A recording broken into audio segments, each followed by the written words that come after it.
What would you do if a child who hadn't spoken in 5 years suddenly whispered 8 words that exposed the most horrific family secret imaginable? When my wealthy in-laws dumped their vegetative 8-year-old daughter on me for 2 weeks, I thought I was just babysitting. I had no idea I was about to uncover a $1 million conspiracy that would destroy an entire family and save a little girl's life. This is that story. Hi, everyone. My name is Emma Carter, and I need to tell you something that happened to me last month that completely changed my life. I'm 29 years old. I teach third grade at Lincoln Elementary here in Chicago. And honestly, I thought I had a pretty normal life. I wake up every morning at 6:30, make coffee for myself and my husband Michael, pack lunches, and head off to work where I spend my days with 24 amazing 8-year-olds who think I hung the moon. It's a good life, or at least it was. But let me back up a little bit because none of this story makes sense without you understanding my husband's family. The Parkers. And when I say their name, I need you to imagine everything you think you know about old money, about families who've had wealth for so long they've forgotten what it's like to worry about grocery bills or car payments or whether you can afford to fix the washing machine when it breaks. The Parkers aren't just rich. They're generational wealth rich. We own half the commercial real estate in downtown Chicago rich. Our family name is on hospital wings and university buildings rich. And they absolutely despise me. See, Michael and I met in college. He was studying business, I was getting my education degree, and we fell in love over late-night study sessions and shared pizza in the library. He never really talked about his family much back then, just mentioned that they were well off and a little traditional. I thought that meant they might prefer he dated someone from their social circle. Maybe someone whose dad was a doctor instead of a mechanic. Someone who went to private school instead of public school in a small town in Indiana. I had no idea what I was walking into. The first time Michael brought me home to meet his parents was during our senior year. We pulled up to this massive estate in Lake Forest, and I'm talking massive. The kind of house you see in movies with circular driveways and actual lions carved into stone pillars at the gate. I remember thinking there had to be some mistake, that maybe we were visiting his boss or something. But no, this was home. His mother, Margaret Parker, answered the door herself, which I later learned was unusual, because they have staff for that. She's this perfectly put-together woman in her early 60s, the kind of person who's never had a hair out of place in her entire life. She looked me up and down, like I was something unpleasant she'd found on the bottom of her shoe, gave me the world's most insincere smile, and said, "Oh, you must be Emma. How nice." And that was the warmest welcome I ever got from her. His father, Henry Parker, is this intimidating man who runs their family's investment firm. He's the kind of person who walks into a room and immediately everyone knows he's the most powerful person there. He shook my hand exactly once during that entire visit, asked me what my father did for a living, and when I told him he was a mechanic, Henry just nodded and said, "I see." Like that explained everything he needed to know about me. But the worst part wasn't Michael's parents. It was watching how my husband, this confident, funny, amazing man I'd fallen in love with, just shrank around them. He became this quiet, agreeable version of himself, constantly looking to them for approval, never standing up for me when they made their little passive-aggressive comments about my background or my career choice or the fact that I shopped at Target instead of whatever boutiques they frequented. We got married anyway, because I loved him, and I thought that things would get better once we were officially family. I thought maybe they'd warm up to me, maybe they'd see that I made their son happy, and that would be enough. I was wrong. For 3 years now, I've been the daughter-in-law they tolerate. I get invited to family functions, but I'm always seated at the far end of the table. They ask polite questions about my job, then immediately change the subject when I answer. They remember everyone else's birthday and anniversary, but somehow, mine always slips their mind. And Michael, he just keeps saying they'll come around, that I need to be patient. that this is just how they are. But it's not just Margaret and Henry. There's Michael's sister Claire, who's 32 and has never worked a day in her life because she doesn't need to. She's one of those people who considers shopping and lunch dates to be full-time occupations. Claire married this guy, James, who's a lawyer, and they live in this gorgeous townhouse in Lincoln Park that Henry bought for them as a wedding gift. They travel constantly, always posting pictures from Napa Valley or Martha's Vineyard or wherever rich people go to be rich together. And then there's their daughter, Lily. Lily is 8 years old, and according to the family, she's severely disabled. She can't walk, can't talk, can't feed herself. She spends her days in a wheelchair, staring off into space, completely non-responsive to everything around her. Claire tells people it happened when Lily was 3, some kind of neurological event that left her basically in a vegetative state. It's heartbreaking, and it's the one thing about the Parker family that I've always felt genuinely sorry for them about. But here's the thing that's always bothered me about Lily. When I look at her, really look at her, her eyes seem aware, like there's someone home behind them. But whenever I've mentioned this to Michael or asked Claire about it, they just give me these sad smiles and explain that it's wishful thinking that families often see signs of awareness that aren't really there. So, I learned to keep my thoughts to myself. There's also Michael's cousin Lucas, who's actually pretty decent compared to the rest of them. He's a lawyer who lives in London, now works for some big international firm. He only comes back to Chicago a few times a year, but when he does, he's always been kind to me. He's one of the few family members who actually asks me real questions about my teaching and seems genuinely interested in the answers. I always got the feeling that he understood what it was like to be the outsider in this family, even though he was born into it. But mostly, it's just me trying to navigate this world where I'll never be good enough, where every conversation feels like a test. I'm destined to fail, where my husband keeps promising that things will get better while doing absolutely nothing to make that happen. Which brings me to last month. It was a Tuesday evening, and Michael and I were at home grading papers and watching Netflix when his phone rang. It was his mother, which was already unusual because Margaret Parker doesn't call unless something is wrong or she needs something. "Michael, darling," I could hear her voice through the phone even though she wasn't on speaker. "I'm calling about the Hawaii trip." Right, the Hawaii trip. The Parkers take this big family vacation every year to their house in Maui. It's a whole thing, 2 weeks of family bonding time where they all fly out together and spend their days on private beaches and their evenings at fancy restaurants that regular people can't afford. Michael and I have never been invited, which honestly has been fine with me because 2 weeks with his family sounds like my personal version of hell. "What about it, Mom?" Michael asked, and I could already hear that tone in his voice, the one he gets when he's preparing to agree to whatever she's about to ask. "Well, there's been a small change of plans. We need someone to watch Lily while we're away." I looked up from the stack of math tests I was grading. This was new. Usually Lily went on the family trips, or they hired professional care when they traveled without her. "I thought Claire was bringing Lily with you guys this year," Michael said. "Oh, darling, no. You know how difficult travel is with her condition. All that medical equipment, the special arrangements. It's just too complicated. And frankly, Claire needs this vacation.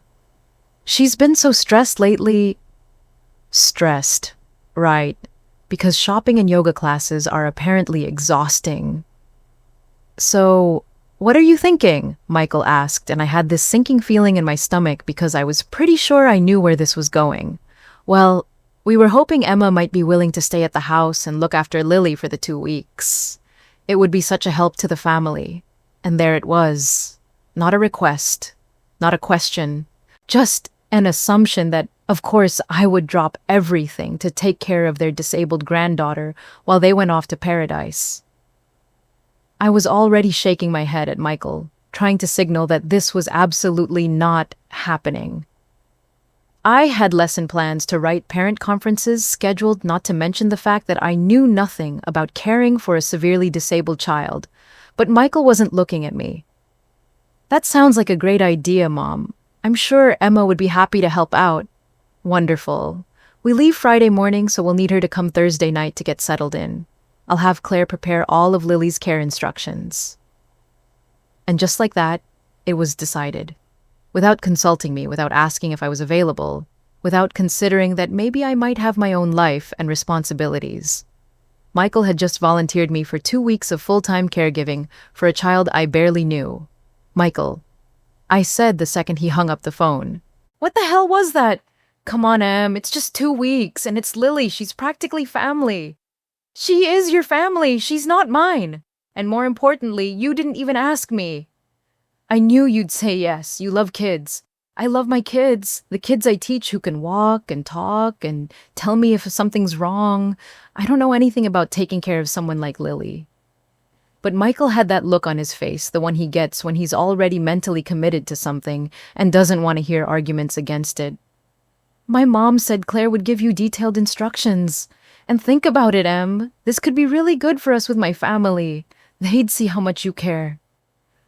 That's what it always came back to with Michael. If I just tried harder, if I just proved myself more, if I just bent over backwards a little further, maybe his family would accept me. As if 3 years of their cold shoulders and backhanded compliments hadn't already made their feelings crystal clear. Fine, I said, because what choice did I have? Michael had already committed us, and backing out now would just be more ammunition for his family to use against me. But if something goes wrong, if I mess something up because I don't know what I'm doing, that's on you. Friday morning came faster than I wanted it to. I'd taken 2 weeks off work, which my principal wasn't thrilled about, even though I had the vacation days saved up. I packed a bag with enough clothes for 2 weeks and drove out to the Parker estate with a sense of dread sitting heavy in my stomach. The house looked different when I pulled up, somehow bigger and more intimidating when I knew I'd be staying there alone. Margaret answered the door impeccably dressed as always, despite the fact that she was supposed to be leaving for the airport in an hour. Emma punctual as always. How refreshing. She stepped aside to let me in. Come, let me show you to the guest room and then we'll go over Lily's care. The guest room was bigger than my and Michael's entire apartment, with floor-to-ceiling windows that looked out over the perfectly manicured back lawn. There was a king-size bed, a sitting area with a fireplace, and a bathroom that was larger than most people's bedrooms. Under other circumstances, I might have felt like I was staying at a luxury resort. Lily's room is just down the hall, Margaret said, leading me through the house. Claire has prepared a very detailed care binder for you. It's quite comprehensive. Comprehensive was an understatement. The binder Claire handed me was easily 3 inches thick, filled with schedules, medication charts, feeding instructions, and emergency protocols. There were pages and pages of notes about Lily's condition, her daily routine, what to do if she seemed uncomfortable or distressed. She needs her medications precisely on schedule, Claire explained, barely looking at me as she talked. She seemed anxious to leave, constantly checking her phone and glancing toward the door. Everything is pre-measured and labeled. The feeding schedule is in the front section. She gets agitated if things aren't exactly right, so it's important to follow everything exactly as written. I flipped through the pages, my head spinning. There were so many rules, so many specific instructions. Feed her at exactly these times, with exactly this amount of food. Give her this medication at 8 a.m., this one at noon, this one at 6 p.m. Keep the room at exactly 72 degrees. Play this specific classical music during feeding times. What if she seems uncomfortable, or if something seems wrong? I asked. She won't be, Claire said dismissively. She doesn't really respond to much of anything anymore. Just follow the schedule and everything will be fine. That's when I met Lily for the first time. Really met her. Claire wheeled her into the living room where we were talking, and I got my first good look at Michael's niece. She was small for 8 years old, pale and thin in the way that suggested she spent most of her time indoors. She was dressed in soft pink pajamas, her blonde hair pulled back in a simple ponytail.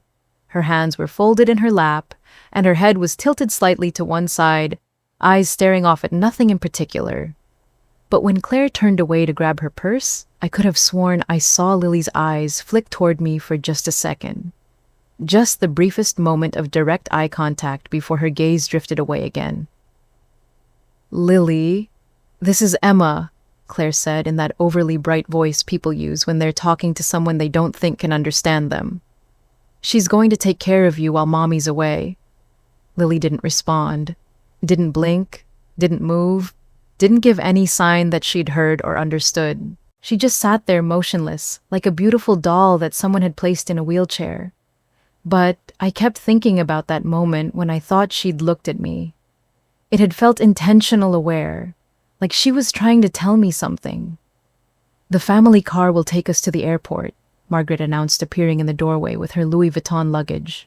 "Emma, we cannot thank you enough for doing this. It means so much to the family." And then they were gone, all of them. Margaret Henry, Claire James, even Michael, who was going on this family vacation for the first time ever, because apparently they needed him for some business meetings while they were there. The house fell silent, except for the ticking of the grandfather clock in the hallway and the soft hum of Lily's wheelchair. I stood there in that enormous living room looking down at this little girl who was now my responsibility for the next 2 weeks, and I felt completely overwhelmed. The care binder weighed heavy in my hands, full of instructions and schedules and warnings about what would happen if I didn't follow everything exactly right. Lily sat perfectly still, staring at a point somewhere past my left shoulder. Her breathing was steady and quiet. She didn't fidget, or shift position, or do any of the things that kids normally do when they're uncomfortable or bored. But her eyes, I couldn't stop looking at her eyes.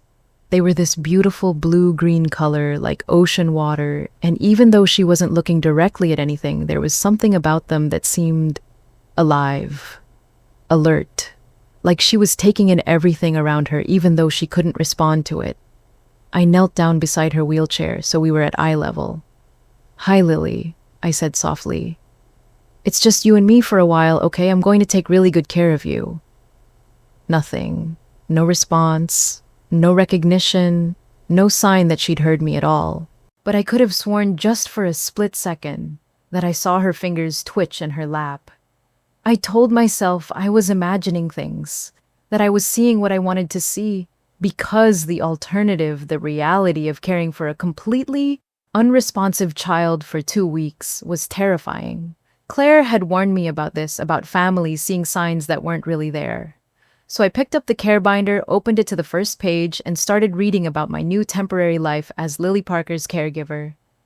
I had no idea that I was about to uncover the most horrific family secret imaginable. But before I tell you what happened next, I need you to understand something. What I'm about to share with you is going to sound impossible. It's going to sound like something out of a movie, not something that happens to elementary school teachers from Indiana who just want to live quiet, normal lives. But I promise you, every word of what I'm about to tell you is true. And it started with 8 words that changed everything. That first day, alone with Lily, was unlike anything I'd ever experienced. The Parker estate felt different when it was just the 2 of us, like the house itself was holding its breath. The silence was so complete that I could hear my own heartbeat echoing in those massive rooms with their cathedral ceilings and marble floors. I spent the morning going through that care binder page by page, trying to memorize every instruction, every warning, every detail about Lily's routine. The medication schedule alone was overwhelming. There were 7 different prescriptions, each with specific timing requirements. Some had to be given with food, others on an empty stomach. Some couldn't be mixed with certain others. It was like studying for the most important test of my life, except the consequences of failing weren't a bad grade, they were potentially harming a helpless child.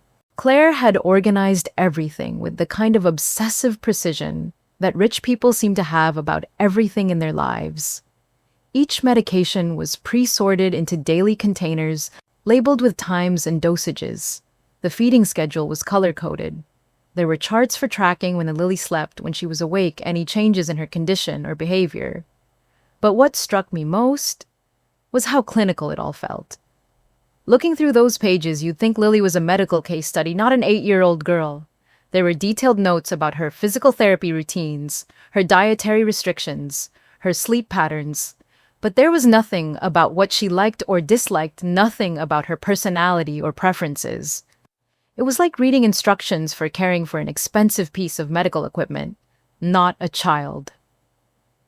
At 8 a.m. sharp, I gave Lily her first round of medications. She was still in her pajamas, sitting in her wheelchair by the window in her bedroom. The room was beautiful, decorated in soft pastels with expensive furniture and toys that looked like they'd never been played with. There were stuffed animals arranged perfectly on shelves, books lined up in pristine rows, art supplies that didn't have a single mark on them. Following the instructions in the binder, I crushed the pills and mixed them into applesauce, then carefully fed them to Lily with a special spoon. She opened her mouth automatically when I brought the spoon close, but her eyes never focused on me. She swallowed when I placed the food in her mouth, but it was mechanical, reflexive, like her body was going through the motions, without any conscious thought behind it. "There you go, sweetie," I said softly, wiping her mouth with a napkin. "Good girl." No response, not even a blink of acknowledgement. I helped her change into day clothes, which the binder specified should be soft cotton with no buttons or zippers that might cause discomfort. I brushed her hair, which was fine and silky and smelled like expensive shampoo. I positioned her wheelchair by the living room window where the morning light was supposed to be therapeutic according to her care notes. And through it all, Lily was like a beautiful doll. Passive, quiet, completely unresponsive to everything around her. By noon, when it was time for her next medication dose, I was starting to feel the weight of the responsibility. This wasn't like babysitting my neighbor's kids or even the most challenging students in my classroom. This was constant vigilance, constant worry that I might miss something important or do something wrong. I was crushing pills in the kitchen when my phone rang. It was Michael calling from Maui. "Hey babe, how's it going? Everything okay with Lily?" "It's fine," I said, though I wasn't sure that was entirely true. "The instructions are really detailed. I think I'm getting the hang of it." "That's great. I knew you'd be perfect for this. My parents are really grateful. This could be really good for us." There it was again. Everything always came back to what his family thought of me, what this might mean for my standing with them. Never mind that I was spending my vacation time caring for their disabled granddaughter while they sipped Mai Tais on a beach. "How's Hawaii?" I asked, trying to keep the bitterness out of my voice. "Beautiful. We're having some family meetings about the business, but mostly it's just relaxing. I wish you were here." No, he didn't. If he really wished I was there, he would have insisted that they include me in the trip or find another solution for Lily's care. But I didn't say any of that. "I should go. Lily needs her noon medications." "Okay, love you. Call if you need anything." I hung up and looked over at Lily, who was exactly where I'd left her by the window. She hadn't moved a muscle in the 3 hours since I'd positioned her there. Her hands were folded in her lap, her head tilted at the same angle, her eyes staring at the same spot on the wall. The afternoon followed the same pattern as the morning. Medications, feeding, repositioning to prevent sores, playing classical music that was supposed to be stimulating. I tried talking to her, telling her about my students, about books I was reading, about anything I could think of. But it was like talking to myself in that vast empty house.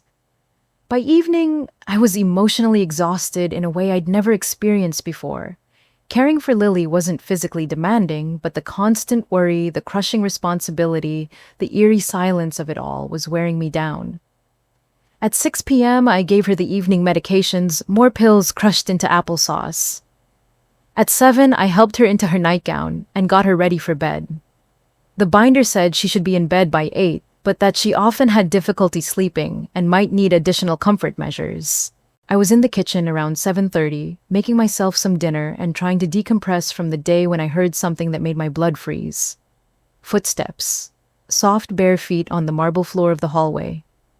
I turned around, and there was Lily. Not in her wheelchair, not sitting motionless by a window. Standing in the doorway of the kitchen, looking directly at me with those ocean blue eyes that suddenly seemed completely, totally aware. I dropped the plate I was holding. It shattered on the kitchen floor, the sound echoing through the house like a gunshot. "Oh my God," I whispered. Lily took a step closer, moving with the careful, deliberate movements of someone who was trying not to make noise. She looked over her shoulder as if checking to make sure we were alone, then looked back at me.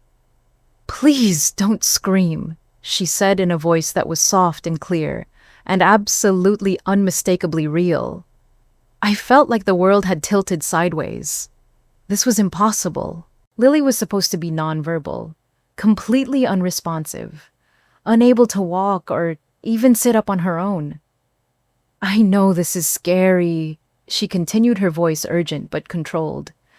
"I know you don't understand, but I need you to listen to me, and I need you to help me." I opened my mouth, but no sound came out. I was hallucinating. I had to be. The stress of the day being alone in this huge house, the pressure of caring for a disabled child, it had all gotten to me and I was having some kind of breakdown. "You're not crazy," Lily said, as if she could read my thoughts. "I know that's what you're thinking, but you're not crazy. I can walk. I can talk. I've been pretending to be disabled for 5 years." "That's impossible," I finally managed to whisper. "They want that 4 million, she said, and her young voice carried a weight that no 8-year-old should ever have to bear. "Please, help me. 4 million. "What 4 million? What was she talking about? "I don't understand," I said, still staring at this little girl who shouldn't have been able to stand, let alone speak in complete sentences. Lily glanced toward the hallway again, then moved closer to me. "My grandparents on my mom's side, they died when I was 3. They left me money in a trust, $4 million. My mom is supposed to take care of it until I turn 18. She paused, and in that pause I could see something heartbreaking in her eyes. Fear. Deep, bone-deep fear. But if I'm declared mentally incompetent, if they can prove I can't take care of myself, then my mom gets to keep it forever. So they've been drugging me since I was 3 years old to make me seem disabled." The words hit me like a physical blow. Drugging her. For 5 years, since she was 3 years old. "That's why you can't tell anyone you saw me like this," she continued, her voice becoming more urgent. "If they find out I talked to you, if they find out the drugs aren't working anymore, they'll punish me. They'll increase the dosage or find some other way to keep me quiet." I was struggling to process what she was telling me. It was like my brain was refusing to accept information that was too horrible to be true. "The medications," I said slowly. "All those pills I've been giving you." "Most of them aren't real medications," Lily said. "Some are vitamins to keep me healthy enough that doctors don't get suspicious. But the others, the ones that make me sleepy and confused and unable to move, those are the ones that keep me trapped." I thought about the morning dose I'd given her, how she'd opened her mouth automatically, how mechanical and lifeless she'd seemed afterward. "But you're talking now, you're walking. How is that possible?" "The effects wear off after about 12 hours if I don't get the next dose. That's why I can only move around it late at night, and only for a little while. And I have to be so careful because they have cameras in my room." Cameras. They were watching their own daughter to make sure she stayed drugged and helpless. "This is insane," I said, and my voice was shaking. "This is child abuse. I don't even know what this is, but it's criminal." "I know," Lily said, and she sounded so much older than 8 years old. "But who's going to believe me? They're rich. They're powerful. They have doctors who will say whatever they want them to say. And I'm just a little girl who's supposed to be mentally disabled." She was right. And that realization was almost as shocking as everything else she'd told me. Who would believe this story? It sounded like something out of a psychological thriller, not something that happened in real life to families like the Parkers. "Why are you telling me this?" I asked. "Because you're different," she said. "You're the first person who's ever looked at me like you could see me, really see me, and because you're not one of them. You're not part of their family, you don't benefit from keeping me quiet." I thought about all the times I'd felt like Lily's eyes seemed aware, all the moments when I'd sensed something more behind that blank stare. I hadn't been imagining it. She had been there trapped inside her own body, watching and listening and understanding everything. "Plus," she added with a bitter smile that looked wrong on such a young face, "you're the first person they've left me alone with overnight in 5 years. This is my only chance." "What do you want me to do?"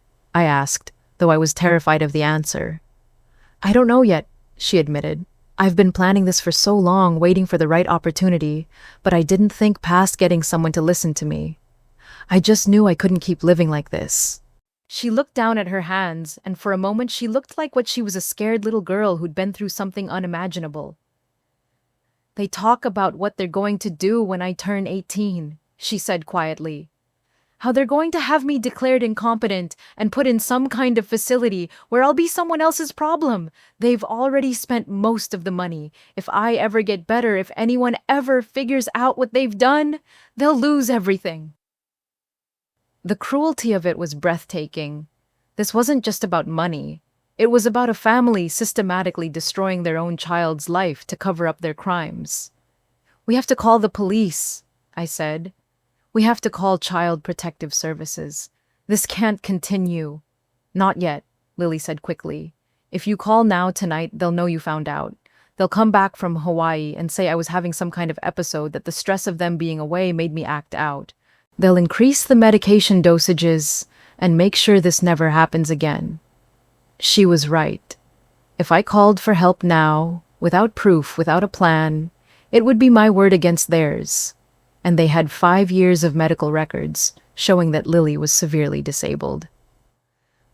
"I need to get back to my room," she said, glancing at the clock on the kitchen wall.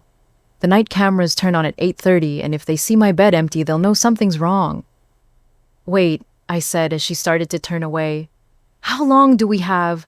How long before they come back?" 13 more days, she said. 13 days to figure out how to prove what they've done to me and get me out of here." She started to walk toward the hallway, then stopped and looked back at me. "Emma, thank you for listening to me, for believing me. I was starting to think I might be crazy too." And then she was gone, padding silently back to her room on bare feet, leaving me alone in that enormous kitchen, with the broken plate at my feet and a reality that had just shifted completely. I stood there for a long time, staring at the doorway where she'd disappeared, trying to make sense of what had just happened. An hour ago, Lily Parker had been a severely disabled child who required constant medical care. Now, she was a victim of one of the most horrific cases of child abuse I'd ever heard of. And somehow, I was the only person who knew the truth. I cleaned up the broken plate with shaking hands, my mind racing. What was I supposed to do with this information? How was I supposed to act normal around a family that had been systematically drugging their own daughter for 5 years? How was I supposed to look Michael in the eye when he called tomorrow, knowing that his family were monsters? And he had no idea. More importantly, how was I supposed to help Lily? She was right that we needed proof. But what kind of proof, and how were we supposed to get it, without alerting the family to what we knew? I thought about those cameras in her room, about the careful scheduling of medications, about the thick binder of care instructions that suddenly seemed sinister instead of thorough.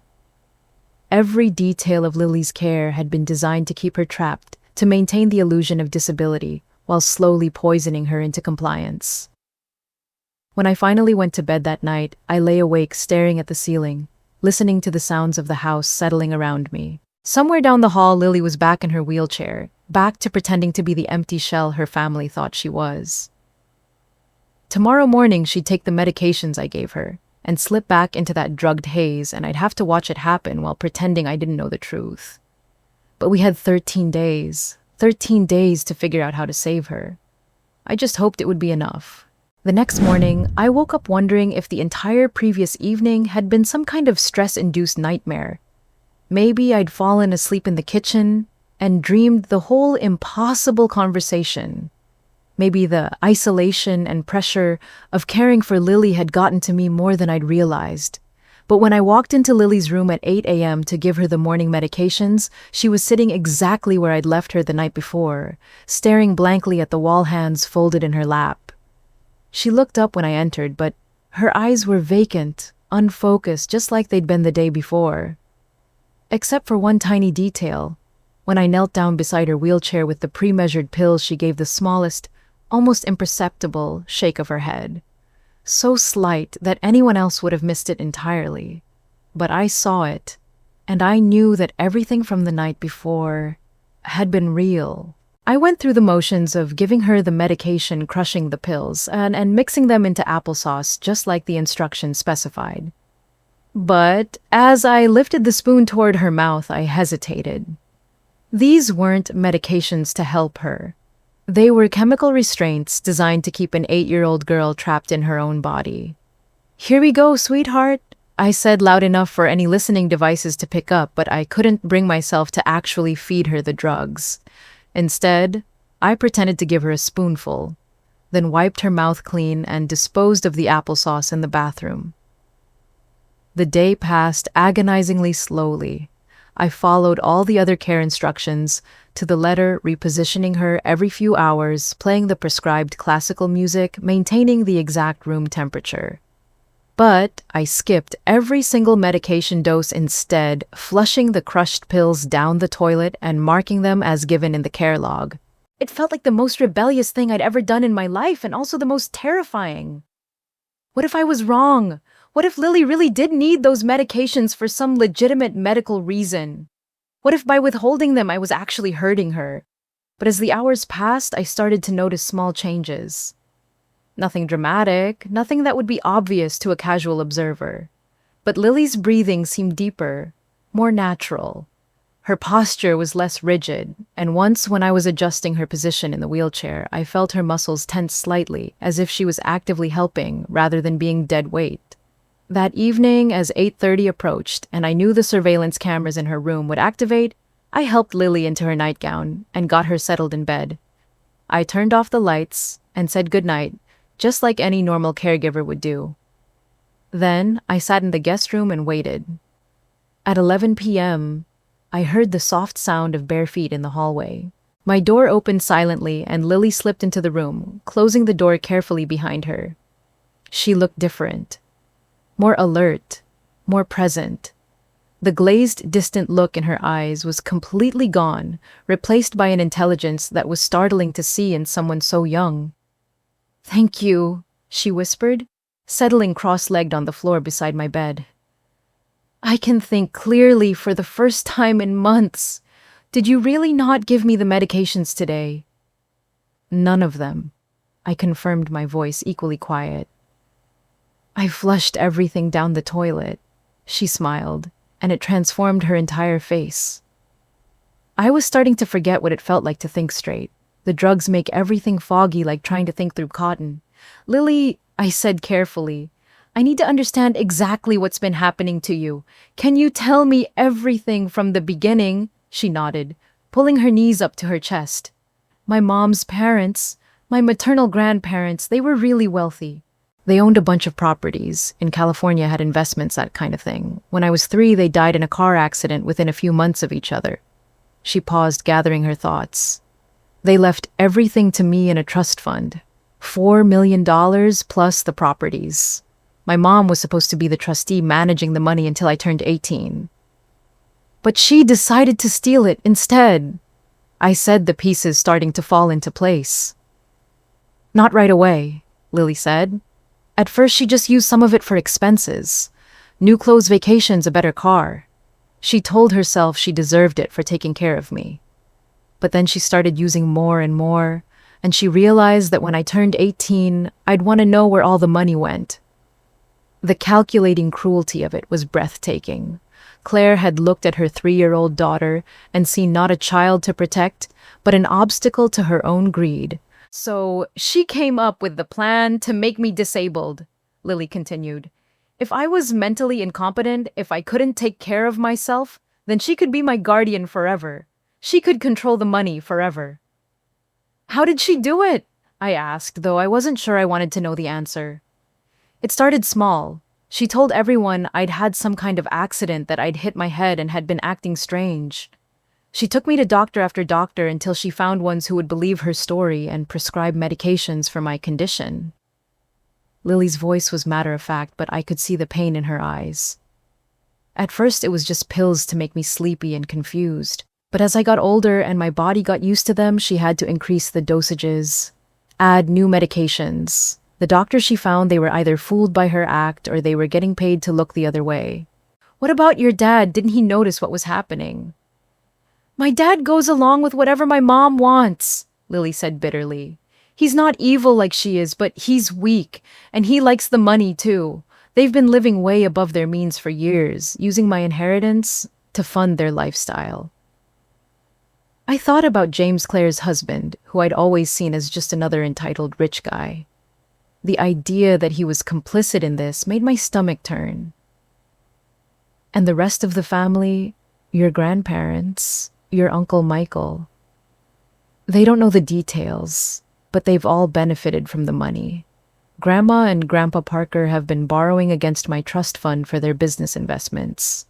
Uncle Michael got a loan from it to buy your apartment. They all think my parents are just being responsible trustees, managing my care and my money.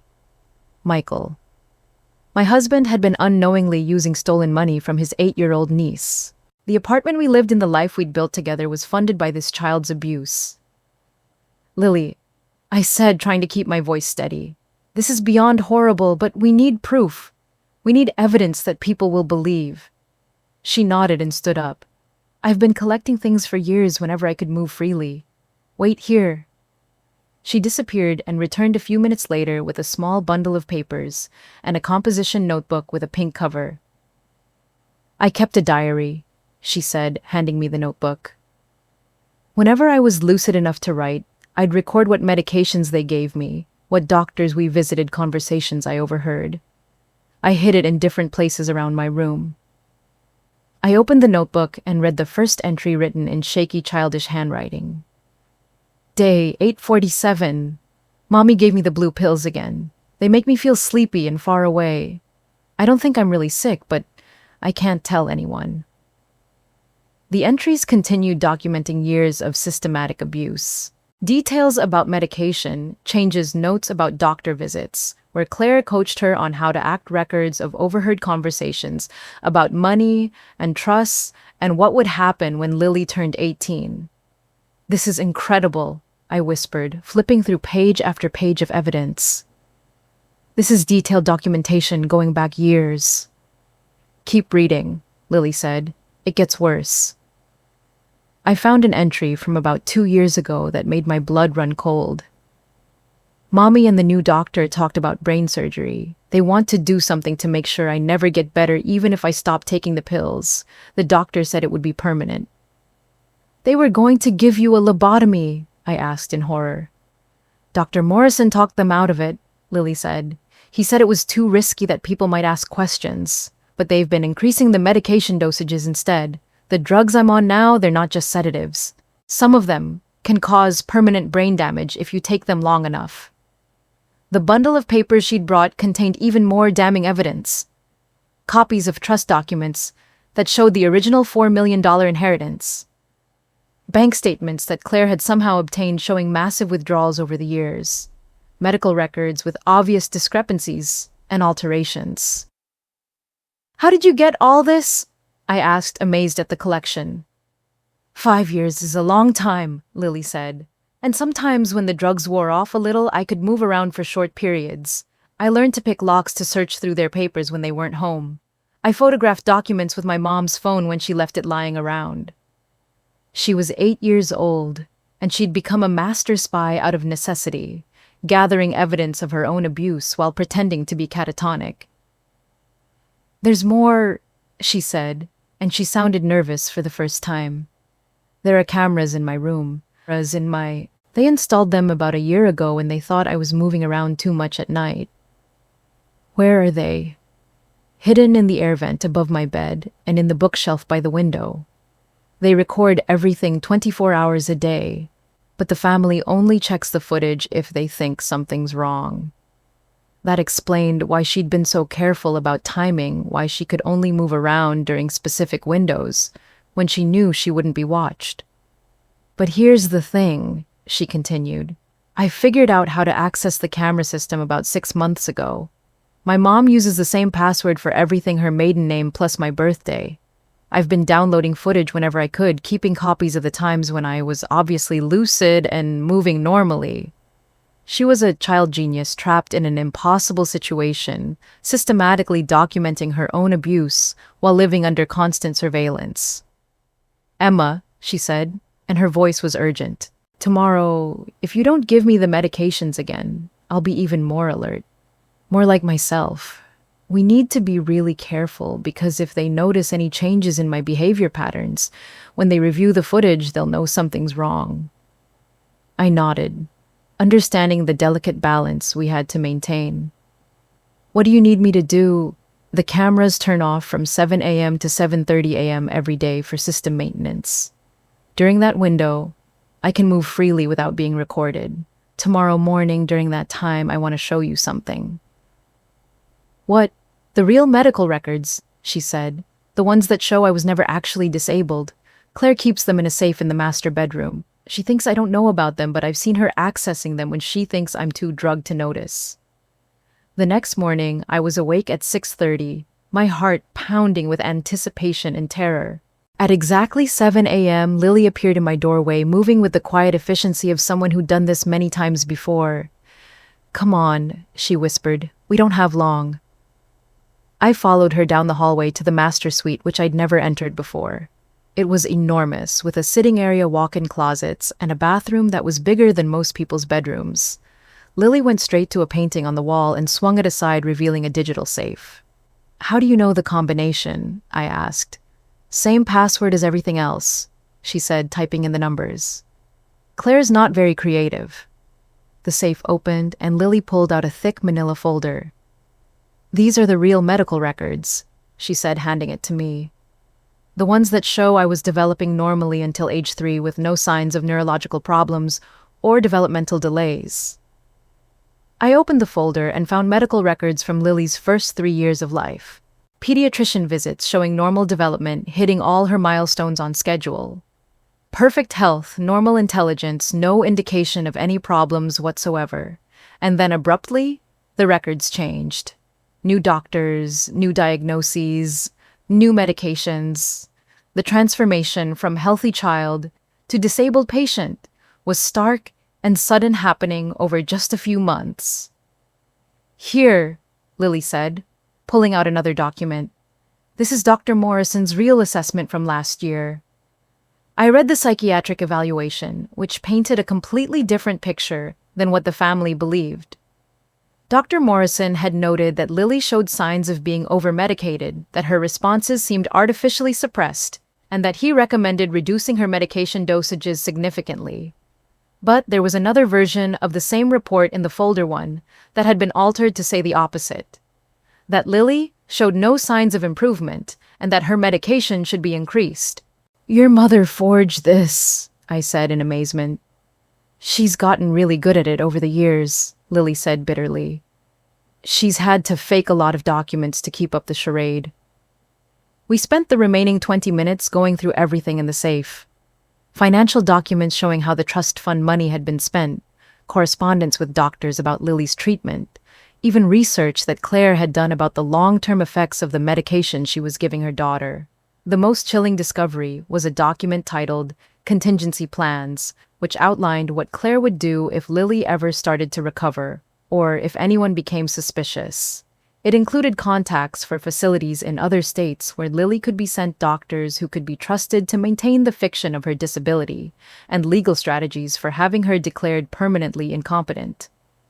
She's planned for every possibility, I said, horrified.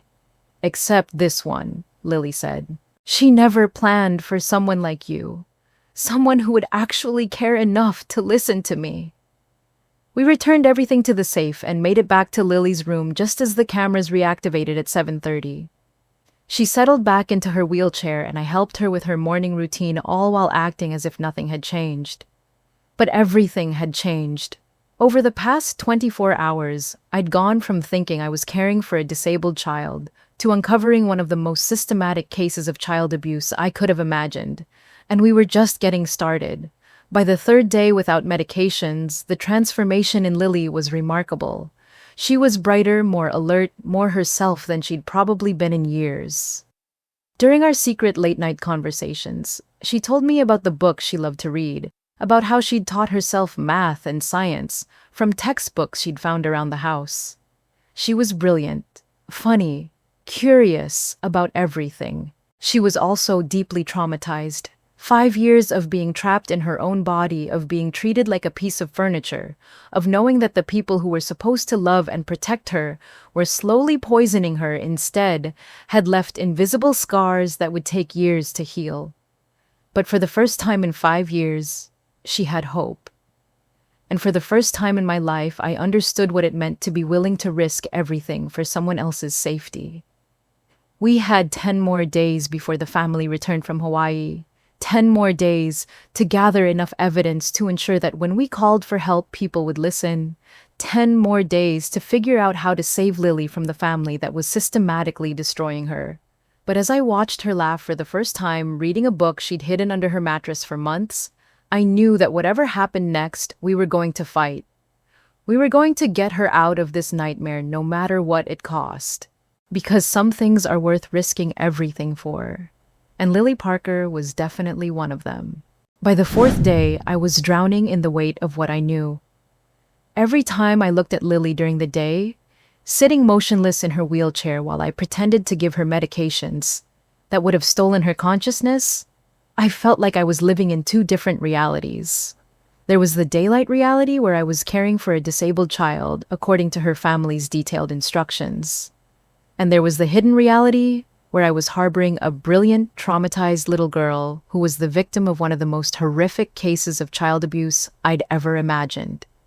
The evidence we'd gathered was overwhelming, but I kept asking myself the same terrifying question: would anyone believe us? The Parkers weren't just wealthy, they were influential. They had connections throughout Chicago's medical and legal communities. They had 5 years of carefully constructed medical records showing Lily's disability.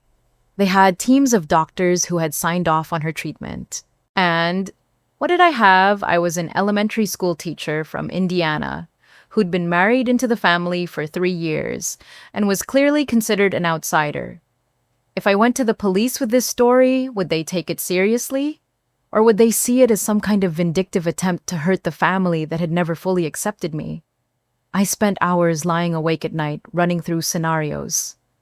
Call Child Protective Services and risk them believing the family's version of events. Contact the FBI and risk being dismissed as a paranoid in-law with delusions. Try to gather more evidence and risk the family discovering what we were doing before we had enough proof to protect Lily. Every option felt like it could backfire catastrophically.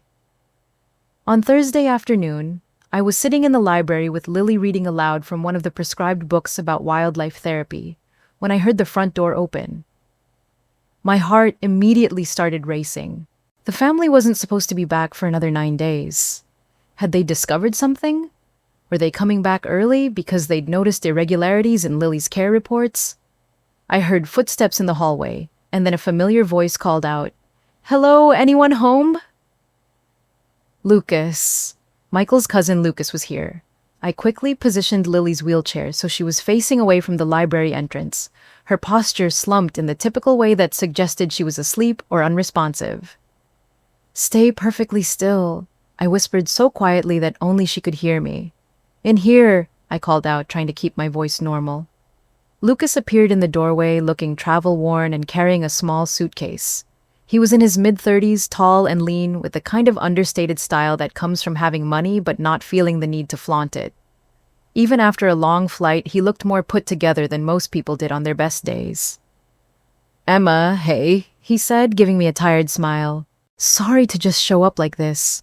I flew in from London this morning and thought I'd stop by to check on Lily before heading to my hotel. Oh, I said, genuinely surprised. I didn't know you were coming to town. Neither did the family, apparently, he said with a slight grimace. I called my aunt and uncle's house, but the housekeeper told me they were all in Hawaii. She mentioned you were here taking care of Lily. He walked over to where Lily was sitting and gently touched her shoulder.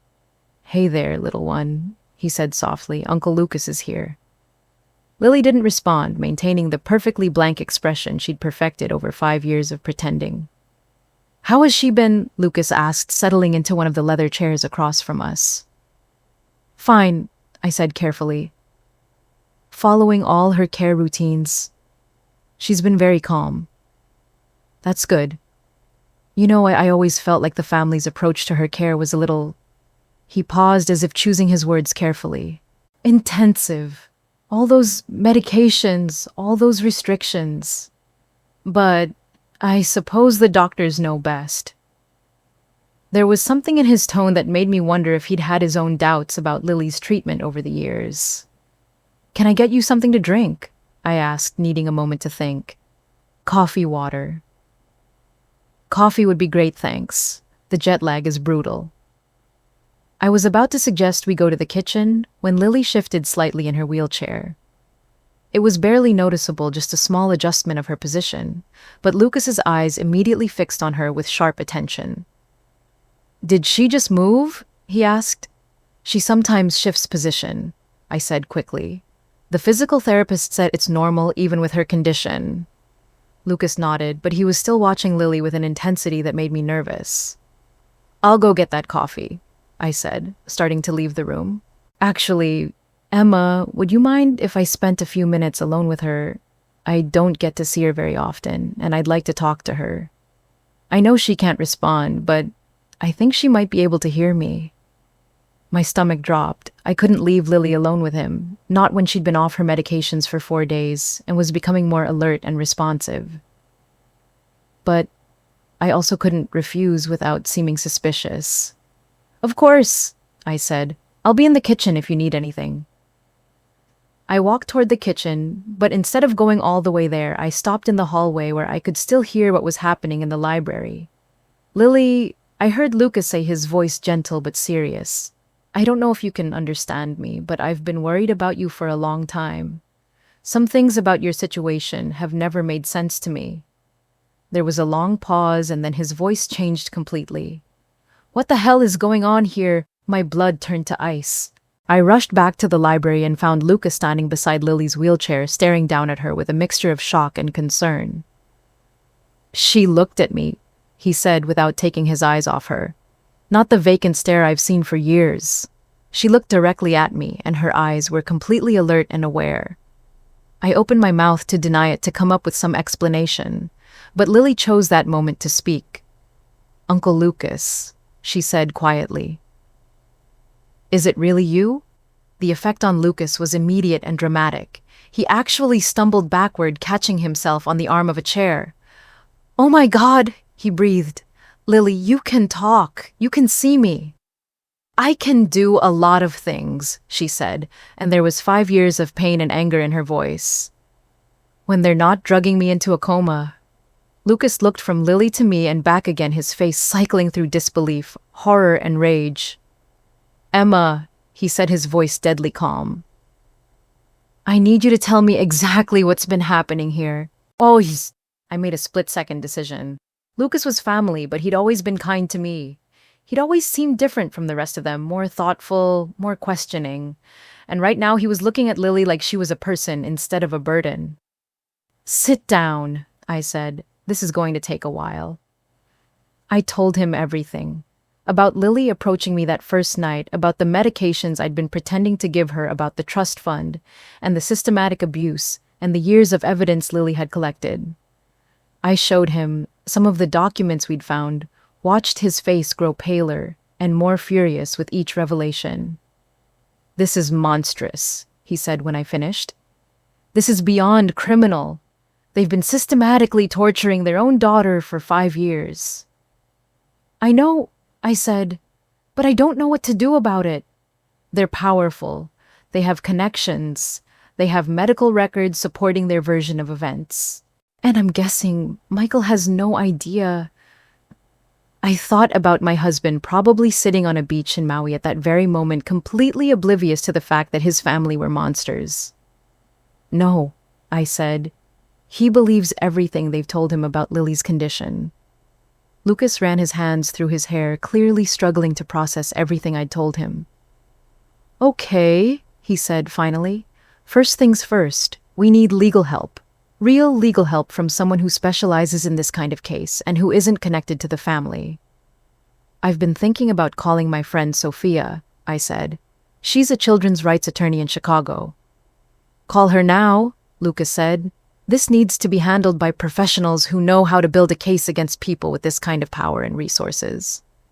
I stepped into the hallway to make the call, grateful to have someone else who understood the gravity of the situation.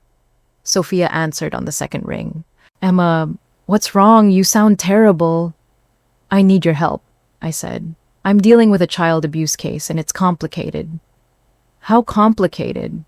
5 years of systematic drugging to fake a disability in order to steal a $4 million inheritance. Complicated. There was a long pause. Where are you right now? The child's house. The family's out of town. Don't say another word over the phone, Sophia said immediately. I'm coming to you. Text me the address. Don't discuss any details until I get there, and don't let that child out of your sight. An hour later, Sophia arrived at the Parker estate looking like she was ready for war. She was a small woman in her early 30s, but she had the kind of intense energy that made it clear she was not someone to underestimate. She'd handled some of the most high-profile child abuse cases in Chicago, and she had a reputation for taking on powerful families who thought they were above the law. I introduced her to Lucas and Lily, watching her face as she realized that everything I'd told her over the phone was true. Lily, she said, kneeling down beside the wheelchair. My name is Sophia. I'm a lawyer who helps children who've been hurt by adults. Emma called me because she's worried about you. Can you help me? Lily asked, and her voice was small and scared in a way that broke my heart. I'm going to do everything I can, Sophia promised. But I need you to help me understand exactly what's been done to you, okay? For the next 3 hours, Sophia interviewed Lily with the skill of someone who'd done this many times before. She asked detailed questions about the medications, the doctors, the timeline of abuse.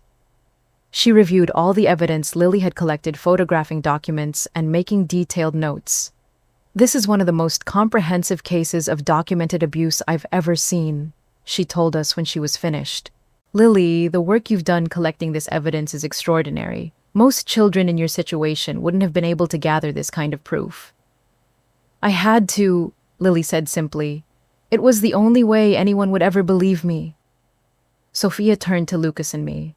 Here's what we're going to do. First, we're going to secure all of this evidence. I'm going to photograph everything, upload it to secure cloud storage, and make sure we have multiple backups. Second, I'm going to contact Child Protective Services and the police, but we're going to do it strategically. What do you mean? I asked. We're not just going to call and hope they believe us, she explained. I'm going to prepare a comprehensive case file complete with medical expert opinions and legal analysis. When we present this to authorities, it's going to be impossible to ignore or dismiss. How long will that take? Lucas asked. A few days, maybe a week. And here's the critical part. We cannot let the family know what we're doing until we're ready to move. If they get even a hint that Lily is lucid in talking, they'll take drastic action to silence her permanently. The thought sent a chill through all of us. What about Michael? I asked, though I was dreading the answer. What about him? Sophia asked. Should I tell him what's happening? He's my husband, and he's Lily's uncle. Sophia and Lucas exchanged a look. Emma, Sophia said gently, I know this is hard to hear, but right now we can't trust anyone in this family. Michael may be innocent of knowing what's been done to Lily, but he's also been complicit in maintaining the system that's kept her trapped. She was right, and I knew it, but it still felt like a betrayal of my marriage to be planning something this major without telling my husband. As if on cue, my phone rang. Michael's name appeared on the screen. "Answer it," Sophia said. "Act completely normal. Don't give him any hint that anything has changed." I answered the call, putting it on speaker so the others could hear. "Hey babe," Michael said, and he sounded relaxed and happy. "How's everything going? How's Lily?" "Everything's fine," I said, hating how easily the lie came. "She's been very calm, following all her routines." "That's great. I knew you'd be perfect for this. My parents are really impressed with how well you're handling everything." "It's not that difficult," I said, "just following the instructions in the binder." Good, good. Hey, I was thinking when we get back, maybe we could talk about you helping out with Lily more regularly. My parents were saying how much they trust you with her care." The casual way he said it, as if signing me up to be complicit in ongoing child abuse, made my stomach turn. "Michael," I said carefully, "I've been thinking about Lily's condition. Some of her responses seem, I don't know, maybe we should consider getting a second opinion from another neurologist." There was a pause, and when Michael spoke again, his voice had cooled noticeably. "Emma, we've been through this. Lily has the best doctors money can buy. My parents have spent years finding the right treatment for her. Just follow the binder, okay? Don't try to second-guess medical professionals. I just think, Emma." His voice was firm with an edge I'd never heard before. "Follow the binder. That's all you need to do." The line went dead. He'd hung up on me. I looked at the faces around me, all of them reflecting the same realization I was having. "He knows," Lily said quietly. "Maybe not all the details, but he knows something isn't right about my condition. And he's choosing to ignore it." Sophia nodded grimly. "That settles it. We can't trust him. Emma, I'm sorry, but your husband is part of the system that's been keeping Lily trapped." The betrayal hit me like a physical blow. My marriage, my life in Chicago, my relationship with the only family I'd known for 3 years, all of it was built on a foundation of lies and abuse. And Michael, the man I'd loved and trusted, was choosing his family's secrets over an 8-year-old girl's freedom. "Okay," I said, and my voice was steadier than I felt. "What do we need to do?" "We document everything," Sophia said. "We build an airtight case, and then we burn this whole thing down." Lucas leaned forward, his face set with determination. "Count me in. I've got resources, connections, whatever you need." I looked at Lily, this brave little girl who'd survived 5 years of hell and still found the strength to fight back. "We're going to get you out of this," I promised her. "Whatever it takes." She smiled at me, and for the first time since this nightmare began, I believed we actually had a chance. We had 6 days. 6 days to build our case, gather our evidence, and prepare for what Sophia called the nuclear option. Lucas had extended his stay in Chicago officially to spend time with family, but actually to help us document everything we could find. He'd used his legal connections to quietly research the doctors who'd been treating Lily, and what he'd found was disturbing. 2 of them had been investigated for insurance fraud in the past. Another had lost his license in California before moving to Illinois. Sophia worked around the clock, consulting with medical experts who reviewed Lily's real medical records versus the fabricated ones. She contacted forensic accountants who could trace the missing money from Lily's trust fund. She even arranged for a child psychologist to evaluate Lily and document the extent of the trauma she'd endured. During the day, I continued the charade of caring for disabled Lily, marking medications as given in the care log while actually flushing them down the toilet. During our secret nighttime meetings, Lily helped us understand the full scope of what had been done to her. She showed us more hidden evidence, explained the family's routines and relationships, and helped us plan for every possible scenario we might face. But on Wednesday night, everything changed. I was lying in bed around 3 a.m. going over our plans in my head when I heard cars in the driveway. Multiple cars, engines shutting off, car doors slamming. My heart immediately started racing. The family wasn't supposed to be back for 3 more days. I crept to the window and looked out, and my worst fears were confirmed. There were 3 Blacktown cars in the circular driveway, and I could see figures moving around in the darkness, pulling luggage from the trunks. They were back early. I grabbed my phone and texted Lucas, who was staying at a hotel downtown. "They're here. Emergency."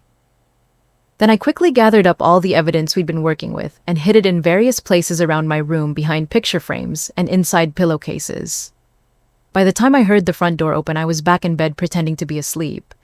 I could hear voices in the hallway, Margaret's crisp tone giving instructions to someone about luggage, Henry's deeper voice asking questions I couldn't quite make out. And then I heard Claire's voice, sharper and more urgent than the others. "I need to check on Lily immediately. Something's wrong." My blood turned to ice. What did she mean something was wrong? Had they somehow discovered what we'd been doing? I heard footsteps moving quickly down the hallway toward Lily's room. I lay perfectly still, listening to the sounds of the house coming alive around me. More voices, doors opening and closing, the family settling back into their domain. About 20 minutes later, there was a soft knock on my door. "Emma," it was Margaret's voice. "Are you awake, dear?" I waited a moment, then called out groggily, "Yes, coming." I opened the door to find Margaret standing in the hallway, still dressed in her travel clothes. She looked tired but alert, and there was something in her expression that I couldn't quite read. "I'm so sorry to wake you," she said. "We had to cut the trip short due to some business emergencies. How has everything been with Lily?" "Fine," I said, trying to keep my voice steady. "She's been very calm, following all her routines." "That's wonderful. Claire is with her now, just checking to make sure everything is as it should be. We'll chat more in the morning, but I wanted to thank you again for everything you've done. The family is very grateful."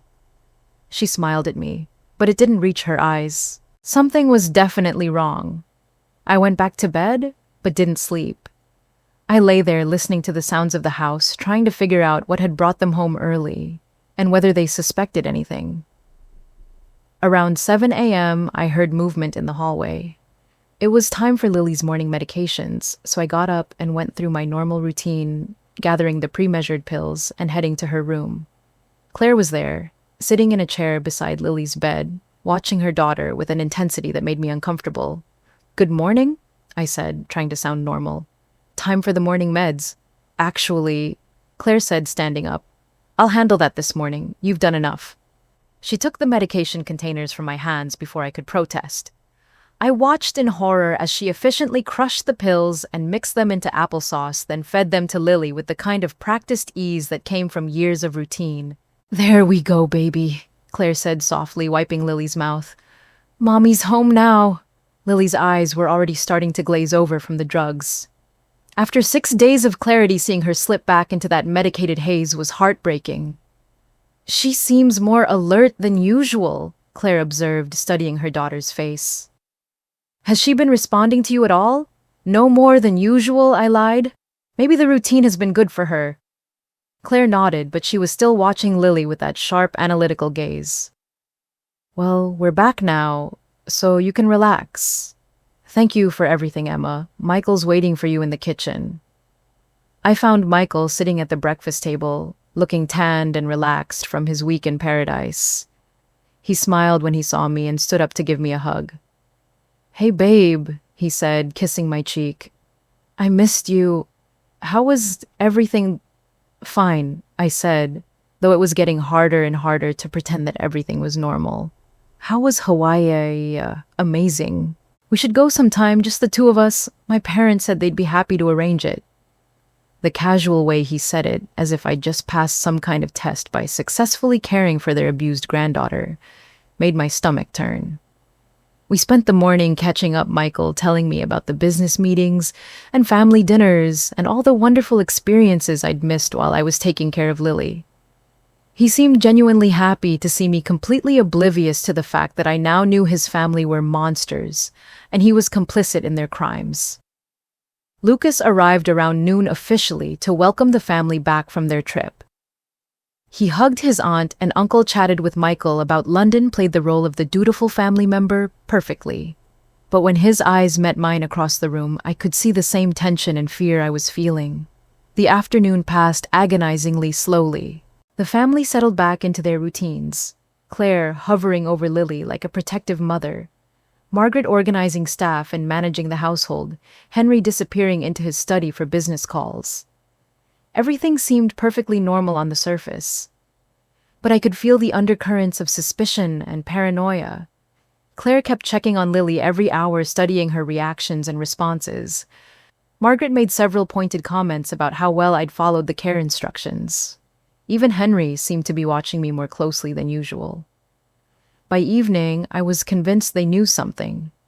Maybe not everything, but something.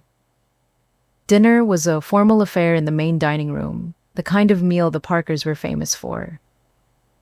The table was set with their finest china and crystal, the conversation polite and meaningless. I sat between Michael and Lucas, trying to act like the grateful daughter-in-law who'd successfully completed her assignment. Claire brought Lily down for dinner, something that apparently didn't happen often. Lily was back in her wheelchair, back to staring blankly at nothing, the medications having returned her to that horrible zombie-like state. But I noticed that Claire kept glancing at her throughout the meal as if she was monitoring her for signs of something. "Emma did such a wonderful job with Lily while we were away," Margaret announced to the table. "Claire was just telling me how well Lily seems to be doing." "She's very stable," Claire agreed, "almost like she's been thriving." There was something in the way she said, "thriving," that made my skin crawl. After dinner, the family moved to the living room for coffee and conversation. Lily remained in her wheelchair by the window, positioned where everyone could see her, but where she wouldn't be in the way of the adult conversation. That's when it happened. We were discussing Lucas's work in London when there was a soft sound from across the room. Everyone turned to look, and Lily was standing beside her wheelchair, looking directly at us with clear, aware eyes. "Hi, Grandma," she said in a voice that was perfectly clear and completely normal.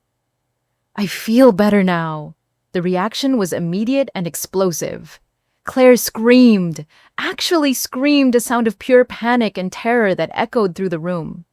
Margaret dropped her coffee cup, the expensive china shattering on the marble floor.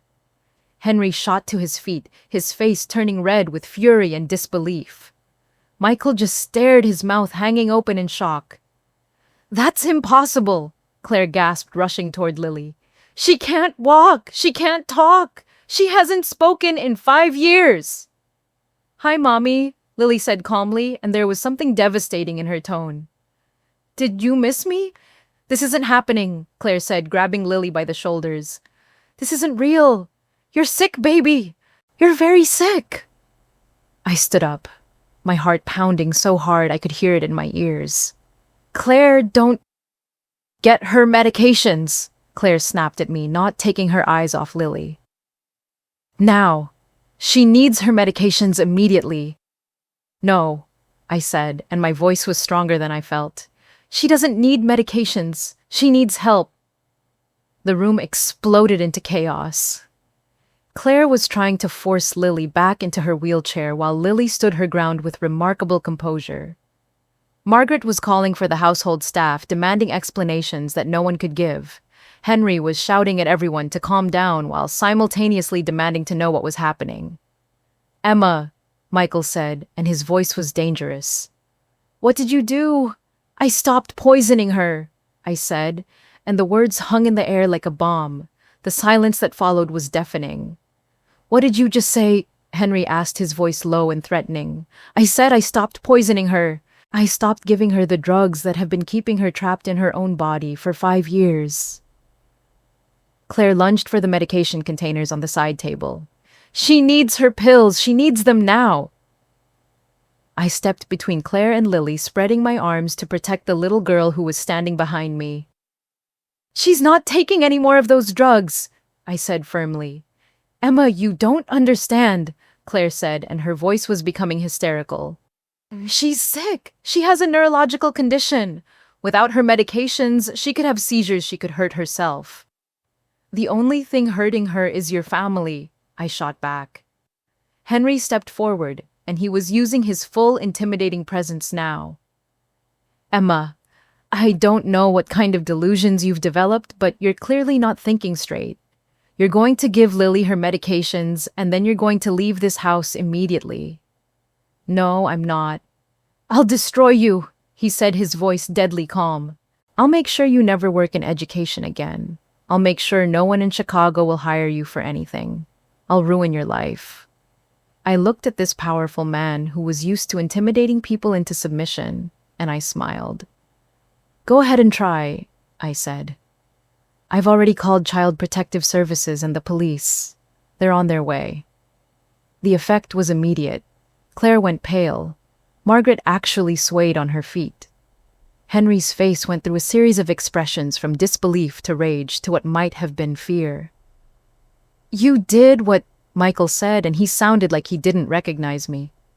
I called the authorities, I repeated. I told them everything about the fake medical records, about the stolen trust fund money, about 5 years of systematic child abuse.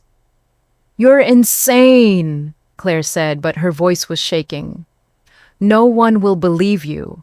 We have medical records. We have doctors' reports. We have 5 years of documented care. We have 5 years of documented abuse, I corrected.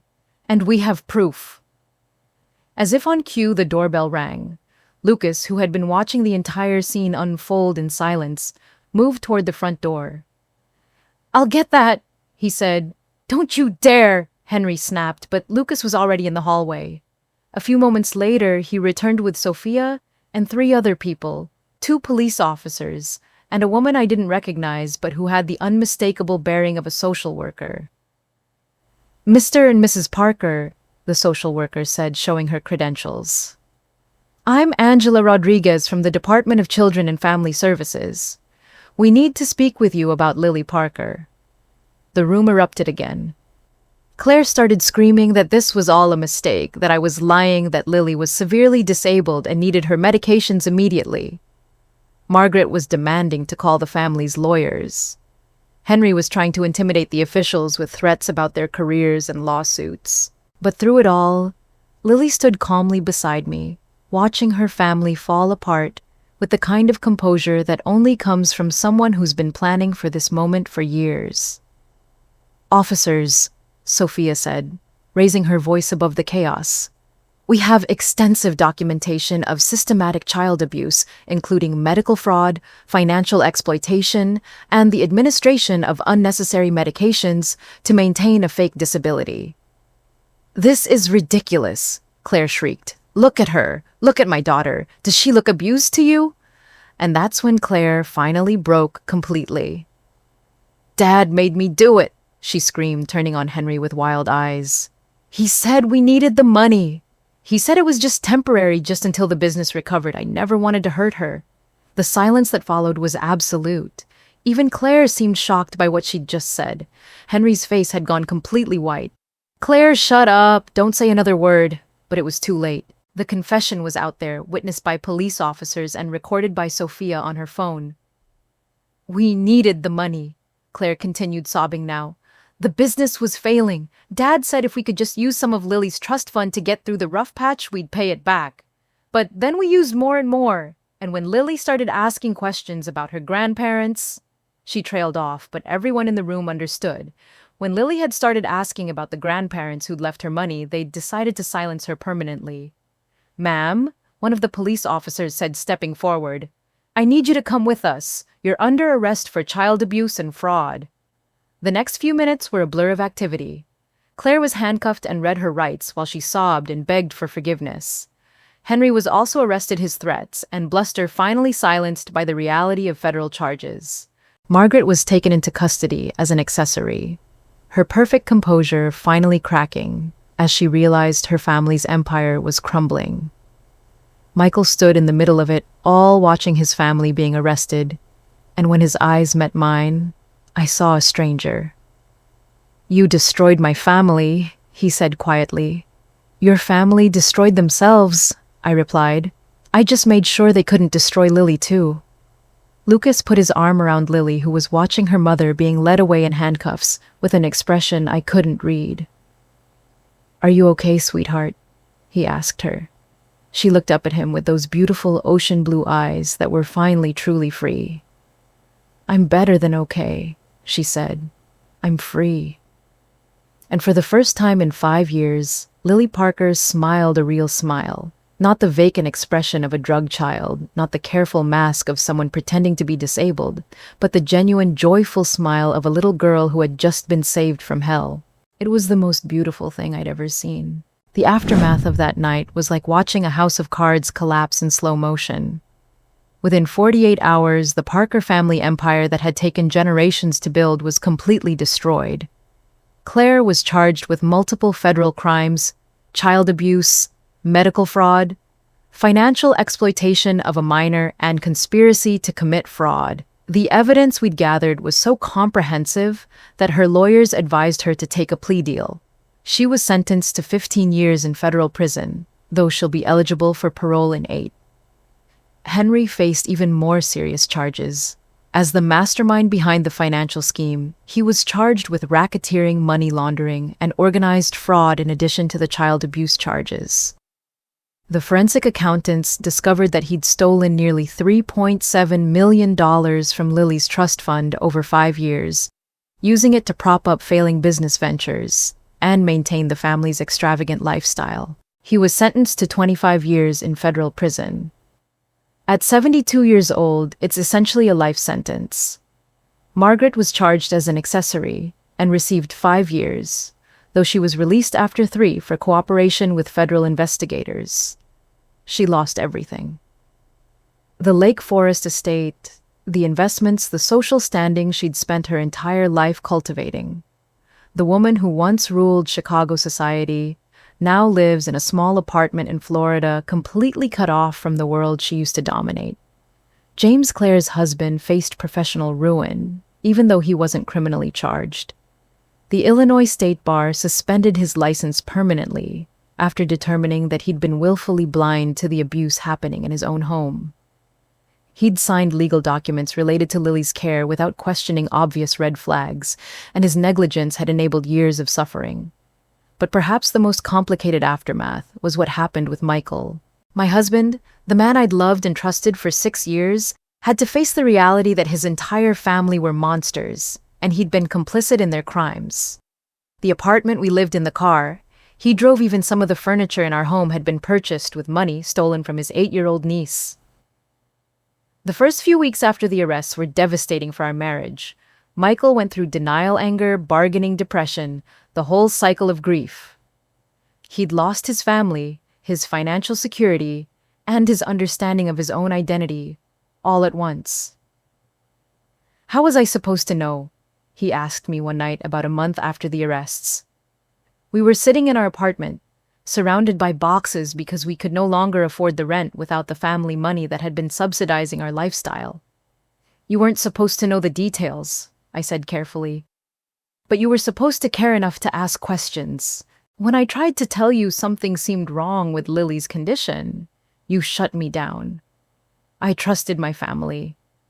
You trusted your family more than you trusted me, more than you trusted your own instincts about right and wrong." That conversation was the beginning of a long, painful process for both of us. Michael started therapy to deal with the trauma of discovering his family's crimes. We went to couples counseling to try to rebuild trust in our marriage. It wasn't easy, and there were times when I wasn't sure we'd make it. But Michael proved over time that he was capable of growth and change. He testified against his parents in their criminal trials, providing details about family finances and business operations that helped prosecutors secure convictions. He donated his inheritance from the family business to victims' rights organizations. Most importantly, he supported me through everything that came next with Lily, because Lily's journey to healing was just beginning. The first priority was getting her comprehensive medical care. We needed to understand the full extent of the damage that 5 years of unnecessary medications had done to her developing brain and body. Sophia connected us with specialists at Children's Hospital of Chicago who had experience treating victims of medical abuse. The good news was that Lily was remarkably resilient. The medications had suppressed her cognitive and physical development, but they hadn't caused permanent damage. With proper nutrition, physical therapy, and time, the doctors expected her to make a full recovery. The psychological healing was more complex. Lily had survived something that would have broken most adults, but she was still a child who'd been betrayed by the people who were supposed to love and protect her most. She started working with a trauma therapist who specialized in children who'd survived severe abuse. The transformation over the first few months was incredible to watch. As the last of the drugs worked their way out of her system, Lily began to bloom in ways that were almost magical. She was brilliant, funny, curious about everything around her. She devoured books like she was making up for lost time, which, in a way, she was. We enrolled her in a private school that specialized in working with children who'd experienced educational disruption. At first, she was years behind her peers academically because she'd missed so much schooling, but she caught up with stunning speed, her natural intelligence finally free to flourish.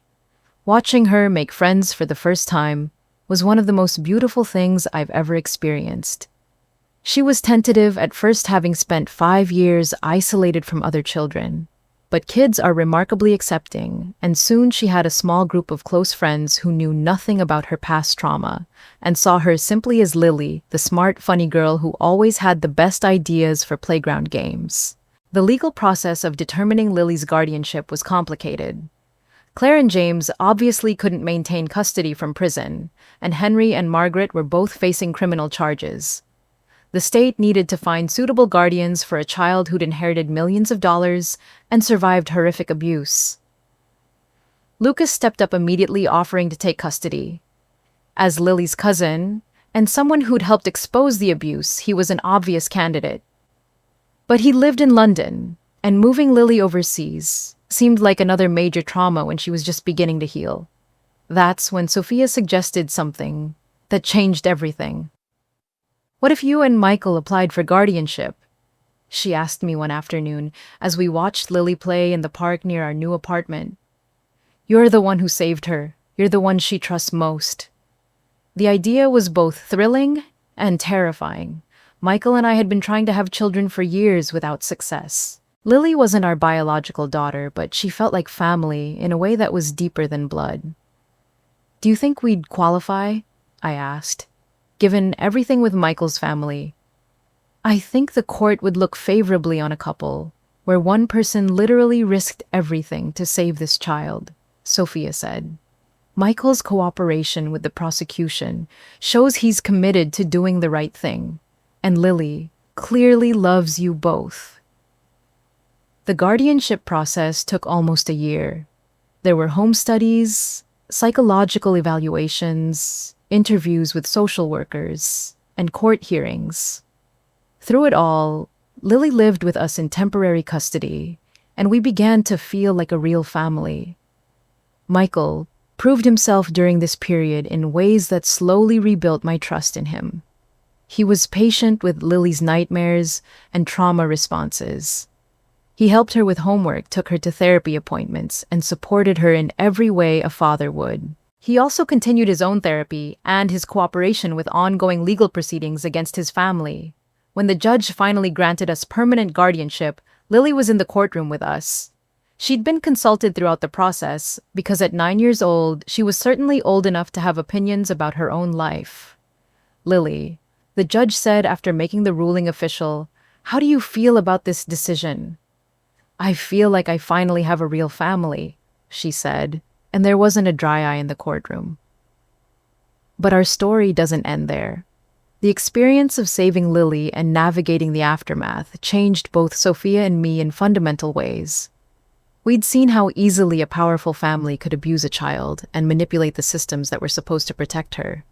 We'd learned how few resources existed for children in situations like Lily's. So we decided to do something about it. A year after Lily's case was resolved, Sophia and I started a nonprofit organization called the Lily Foundation.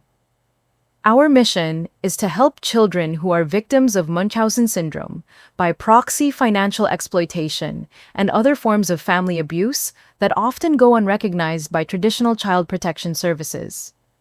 We provide legal advocacy, connect families with medical specialists who understand these complex cases, and train social workers and law enforcement to recognize the signs of sophisticated family abuse. We also maintain a 24-hour hotline for mandated reporters who suspect a child is being harmed but don't know how to navigate the complexities of cases involving wealthy or influential families. The foundation has helped more than 200 children in its first 3 years of operation. Each case is different, but they all share common elements. Powerful families who believe they're above the law, children who've been silenced by systematic abuse, and systems that too often fail to protect the most vulnerable victims. Lily, now 12 years old, is thriving in ways that still amaze everyone who knows her story. She's an honor student, plays violin, and competes on her school's debate team. She's also become an advocate for other children who've survived abuse, speaking at conferences when she feels ready, and helping to train professionals who work with trauma survivors. She still has difficult days. Complex trauma doesn't just disappear even with the best therapy and support. But she's learned to manage her triggers, to ask for help when she needs it, and to trust the adults in her life who've proven they'll protect her. Michael and I started the formal adoption process last year. It's been delayed by various legal complications related to the ongoing civil suits against the Parker estate, but we expect it to be finalized soon. Last month, we were sitting together on the couch, Lily reading, while Michael and I watched a movie when she looked up from her book and said something that made my heart stop. "Emma," she said quietly, "can I ask you something?" "Of course, sweetheart. What is it?" She was quiet for a moment, and I could see her gathering courage for whatever she wanted to say. "When the adoption is finalized," she said, "would it be okay if I called you Mom?" I started crying immediately. Happy tears, the kind that come from pure joy and love and gratitude. "I would be honored," I told her. "I would love nothing more than to be your mom." Michael was crying too, and he reached over to pull both of us into a hug. "I love you both so much," Lily said, and her voice was steady and sure. "You saved my life. You gave me a real family. I can't imagine being anywhere else." Looking back on everything that's happened, I sometimes can't believe that 2 weeks of caring for a child I barely knew could have led to all of this. But I think about that first night when Lily trusted me enough to reveal her secret, and I know that everything that followed was worth it. I think about all the ways that story could have gone differently. What if I'd been too scared to listen to her? What if I'd convinced myself I was imagining things? What if I decided it wasn't my responsibility to get involved, but I didn't? When a child told me that the people closest to her were monsters, I chose to believe her. I chose to risk my marriage, my safety, my entire life to protect someone I barely knew. And I'd do it again in a heartbeat. The truth is, children are often the most powerless members of our society. They depend on adults to protect them, to believe them, to fight for them, when they can't fight for themselves. When those adults fail them, when the very people who should be their protectors become their abusers, children, like Lily, can become invisible. But they don't have to stay invisible. Each of us has the power to see them, to listen to them, to believe them when they tell us something is wrong. What would you do if a child told you the people closest to them were monsters? Would you risk everything for someone you barely knew? I hope you would. I hope we all would. Because every child deserves to be saved. Every child deserves to be believed. Every child deserves to have someone willing to fight for them no matter the cost. Lily's story could have ended in tragedy. Instead, it ended in healing hope and the kind of love that transforms lives. But it only ended that way because people chose to listen, to believe, and to act. If this story touched you, if it made you think about the children in your own life or community, I hope you'll share it. Someone watching might be the person who needs to hear Lily's story. Someone might be in a position to help a child who's trapped the way Lily was. And if you're working with children in any capacity, as a teacher, a coach, a neighbor, a family member, remember that you might be the only person who notices when something isn't right. You might be the only adult willing to listen when a child tries to tell you they need help. Don't let that opportunity pass by. Be the person who believes them. Be the person who fights for them. Be the person who saves them. Because in the end, that's all any of us can really do. We can choose to see the children who need our help, and we can choose to help them. Everything else follows from that choice. Thank you for listening to Lily's story. Thank you for caring about children who can't protect themselves. And thank you for being the kind of person who would risk everything to save a child who needs saving. Let me know in the comments what you think you would have done in my situation. Have you ever encountered a child who seemed like they needed help? How did you handle it? What resources do you think we need to better protect vulnerable children? Don't forget to like this video if Lily's story moved you. Subscribe for more stories about resilience and hope, and share this with anyone who works with children or who might need to hear that there are people willing to fight for kids who can't fight for themselves. Until next time, remember that every child deserves a champion. Every child deserves to be heard. And every child deserves to be saved.